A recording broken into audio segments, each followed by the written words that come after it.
Heartbreaking, the manner in which the Windies Women ended their World Cup qualification campaign, where they failed to secure a spot at the 50-over showpiece, which will be contested in India later this year.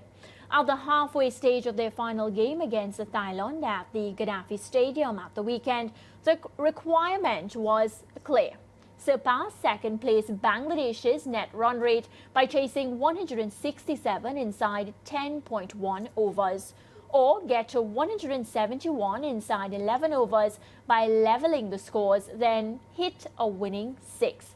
Well, here's how it unfolded. Boundary needed. Must tie this score.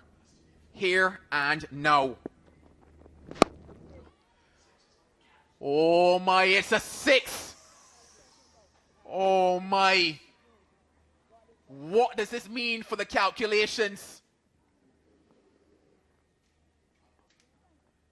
You just wonder, based on what we have in front of us, yes, they won the game, but based on the calculations, a 4 and a 6 was needed to get them where they needed to be. The look of confusion on the face of Stephanie Taylor probably tells the story. Yes, they have fallen short, the West Indies. Yes, they've won it, the final game, but they will not be going to the Women's World Cup. Now, while lauding his team spirit, West Indies head coach Shane Dietz acknowledged they have much work to do in the format. Yeah, obviously the run chase was unbelievable. You know, we knew what we had to try to do, and to get 160 odd and 10 overs was really difficult. But the girls went about it and played some unbelievable shots. It just shows how talented our players are. But at the end of the day, if you've got to look back over the whole tournament, there's things we've got to do better for longer periods of time. But if we just focus on that little run chase there, it was absolutely phenomenal, and the girls fought hard all the way. So I'm proud of them for that. And just a shame that it come down to that. As I said, you got to look back over everything, which we'll assess tonight. And there's periods of the tournament which we didn't do well. And it comes down to that last ball or so here. But you got to look over the whole tournament, and we're going to improve in our ODI cricket moving forward for the future. But I'm really proud of the girls, how we fought tonight and didn't give up. And hopefully all the supporters back home and everyone will be proud of them too. Meanwhile, Captain Hayley Matthews was left crestfallen by Windies' unsuccessful campaign. This is what she said. Coming into this tournament as the #1 seeded team, we had a lot of expectations, not just from the outside, but from ourselves as well. We all feel like the 50-over World Cup is the pinnacle of any tournament you want to be a part of. And as a team ranked 6 or 7, it's quite disappointing not to make it. Now, with so many senior players like Stephanie Taylor, Shameen Campbell and Effie Fletcher, who've given so many years to West Indies cricket, it's hard. The next 50-over World Cup isn't until 2029, and we don't know what things will look like by then. So yeah, we're all really heartbroken and disappointed. Well, Nikil Otm Chandani, he joins us via Zoom to unpack West Indies' failure to qualify for the World Cup, as well as what their historic run chase revealed. Good afternoon, Nikil. How are you? Good afternoon to you, Maria. I'm well. Hope you guys are well as well. Yeah, we're doing fine. I'm also very, very disappointed, Nikil, watching the Windies women exit the World Cup qualifiers in such a manner. And I think we could start by commenting. Maybe you can comment on what Hayley Matthews just said. And of course, I shared with the viewers. Yeah, well, obviously you can understand why there would be heartbreak. You could see it on Stephanie Taylor's face when you think about her age. The others in the team that are similar age as well, and when the next World Cup is. As she said rightly, it is the pinnacle. It is the pinnacle world event. And obviously in the manner with which, not often do you see someone hitting a 6 and losing a cricket, losing theoretically the cricket game. So many of my friends were like, who don't really understand cricket, were saying, how is it that you can hit a 6, which is better than a 4, and not go through? But of course, it was all down to the calculations and the math. And she needed to hit a 4 and then a 6, which would have given the West Indies 10 extra runs and would have got them over the Bangladesh net run rate. I put this down, Mariah, though, to the West Indies. Again, the failure to start tournaments with intensity. You think back to the Scotland game, chasing 233, which they were unable to do. Pakistan, on a good surface, unable to chase 190. And as phenomenal as this run chase was, to get these runs in that little bit of time, you still look back at those moments and say, could you have been 5 or 10% better? What could that have meant for your chances of qualifying now? So yeah, it is incredibly disappointing from a West Indian fan perspective. Yeah, and you point out the run scoring and just that batting aspect of the Windies Women performance. But Nikil, I found that during these World Cup qualifiers, West Indies, they lack that sort of confidence that usually comes out when they're playing and having fun. And I also felt as if the rest of the teams that were coming up against them, West Indies didn't really look like a team to fare. And again, when you look at the names on paper, you think that any team going up against the West Indies women would be like, all right, this is a team. They have really great experience, players that are match winners. But I didn't get that sort of energy. Did you feel the same, or was it different when you looked at it? I do think, reflecting on the campaign, Mariah, expectation had a big part to play in what this tournament had, the way it unfolded. Obviously, you don't want to have bad games of cricket, but the one against Scotland was a game that I thought they could definitely, and there were things that they could control. The fielding, the running between the wickets. There were a few areas, and I think maybe a bit of complacency. But then when you give teams a sniff and you lose to a team like Scotland, I think all of a sudden, a team like Pakistan, who you beat, you've beat 3-0 a few years ago. Bangladesh came to the Caribbean and were defeated. All of a sudden, I think it gives them a bit of confidence to say, hold on a minute, maybe we can actually beat this team in different conditions. And look, you talk about the runs. It continues to be a big problem for the West Indies. I looked today at the run scores in the tournament, the top 10. Pakistan and Bangladesh, who have gone through. Pakistan had 3, Bangladesh had 2 in the top 10. West Indies only had 1 in Hayley Matthews. So, again, who else can help contribute in the runs column to take some of the burden off Hayley Matthews? You're seeing the blueprint right in front of you. And you reflect on the West Indies batting efforts. They were number 1 in the first 10 overs, the power play, in terms of run rate. They were number 1 in the last 10 overs and middle of the pack in the middle overs. Why are they losing cricket games and not qualifying, given that they have this power and given that the numbers tell us they've been decent? And you have to probably look a bit more in-depth into the batting, which I'm sure we'll do. But it's incredibly disappointing. When you see a performance like that, able to chase the amount of runs they did in 10.5 overs, you wonder, where was this intensity, this freeness, or this fluency, maybe at some other stages of the tournament? It really is sad. And the way it unfolded with Scotland losing and obviously Bangladesh losing, I thought it was perfectly set up for an epic fairy tale, but it just wasn't meant to be. Yeah, and we spent some time, on this segment talking about the batting, but I'll have to ask you to comment on the bowling as well, because I felt like there were many areas within the bowling, Nikil, that needed to be tidied up. Again, look, it's hard to criticize a bowling attack because they will feel like they've done their job. When you restrict a team like Pakistan, who were one of the better batting teams in the tournament, to 190, Scotland on a very good surface to 233.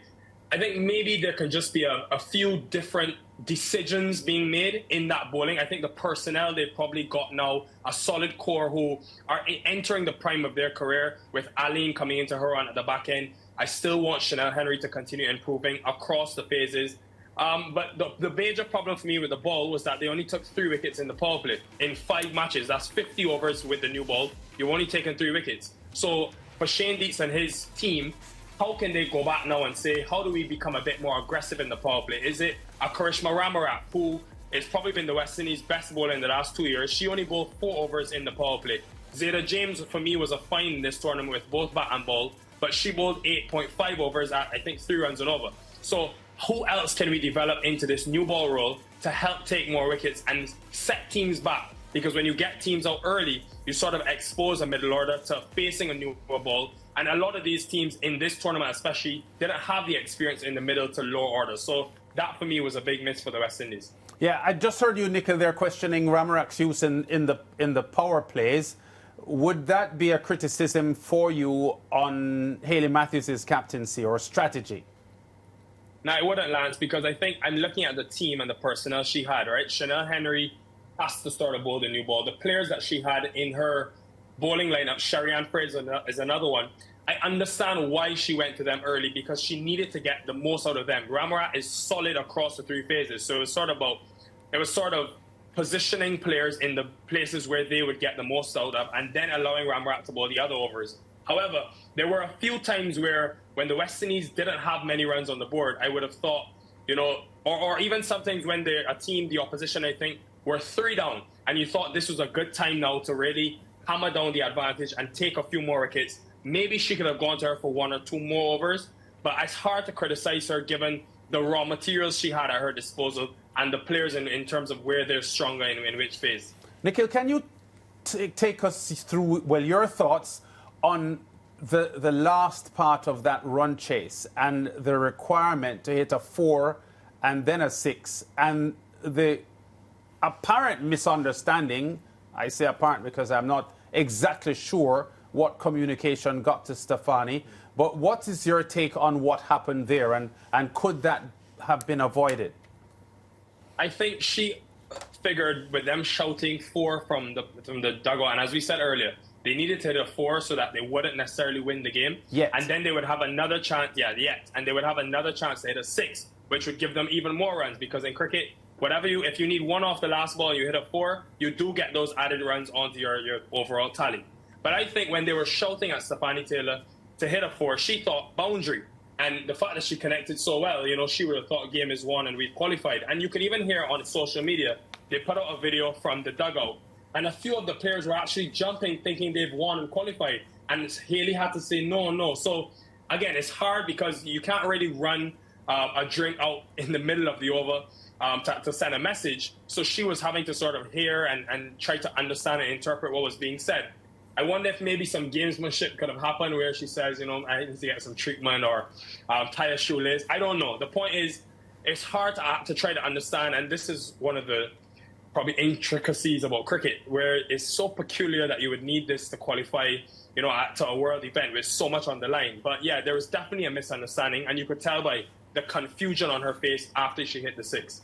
Yeah, I know that it will sound now as if it's sour grapes coming from the West Indies, but do you think that more teams should have automatic qualification for the World Cup? And I know people will say we're just saying that now because the West Indies didn't qualify, but we look at FIFA expanding the number of teams in a World Cup finals to levels that most purists feel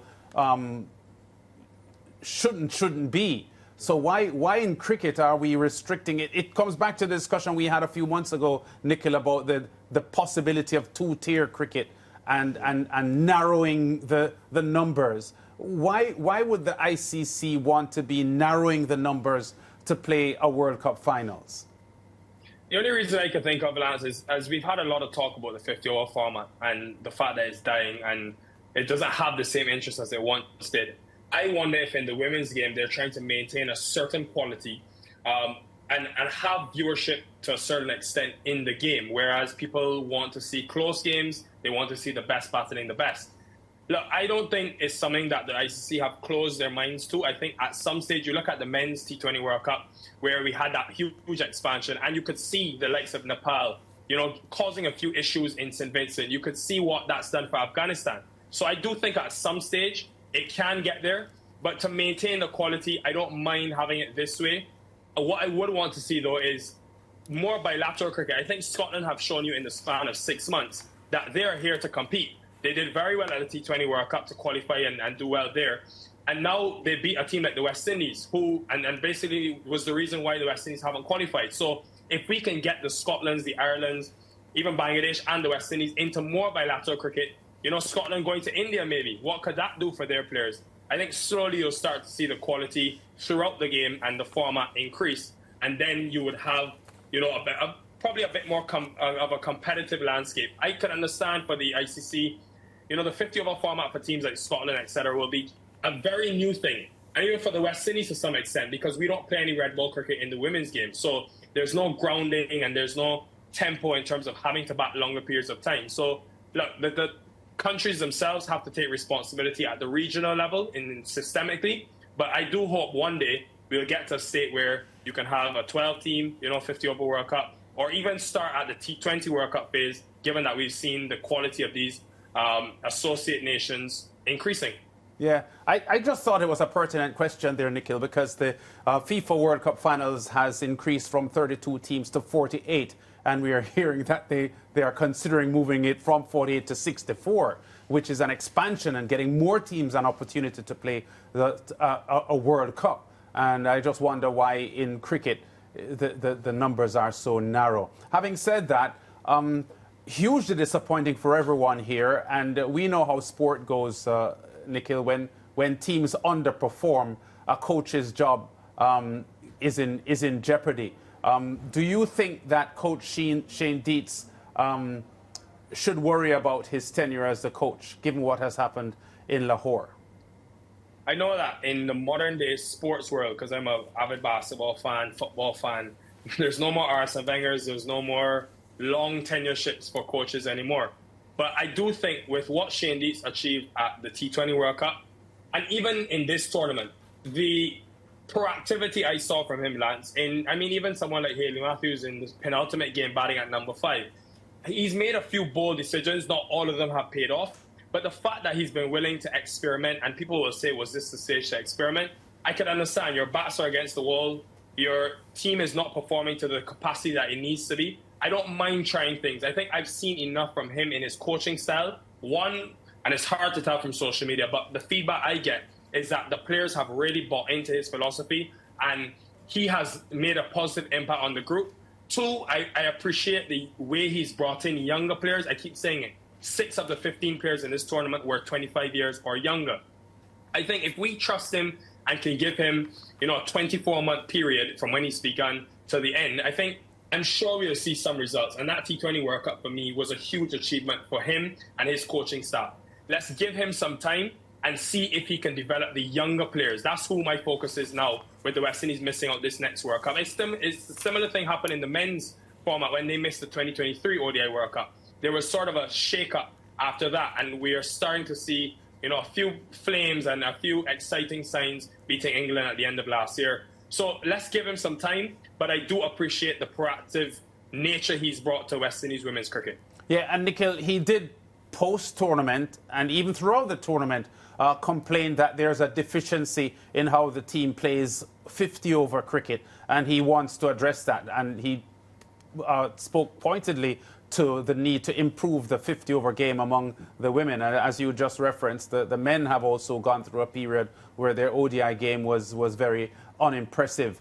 Is it that the ODI challenge for him is significantly greater than his T20 work, and why?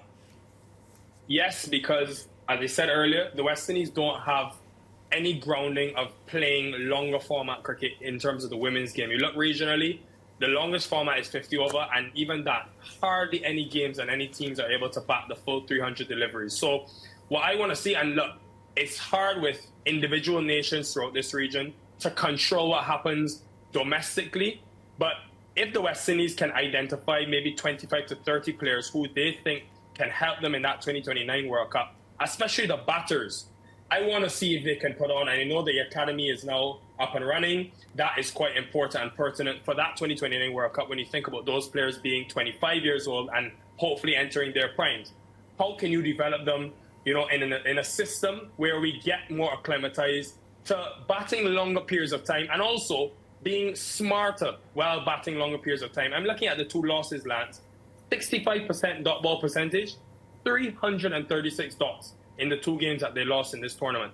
That's way too many. You look at the better teams in the world, they're all closer to 50% and below. So how do we get the understanding that, look, this is a different format? We don't necessarily always have to hit boundaries. We are ahead of the scoring rate and the asking rate sometimes.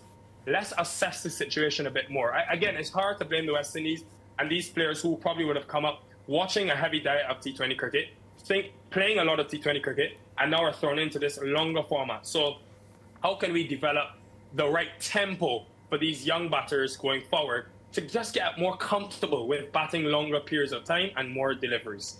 Yeah, well, Nikil, I know this is a discussion that, many will continue to talk about, but of course we enjoyed you stopping by, and we look forward to chatting with you again really soon. Take care. Thanks a lot, guys. Always enjoy it.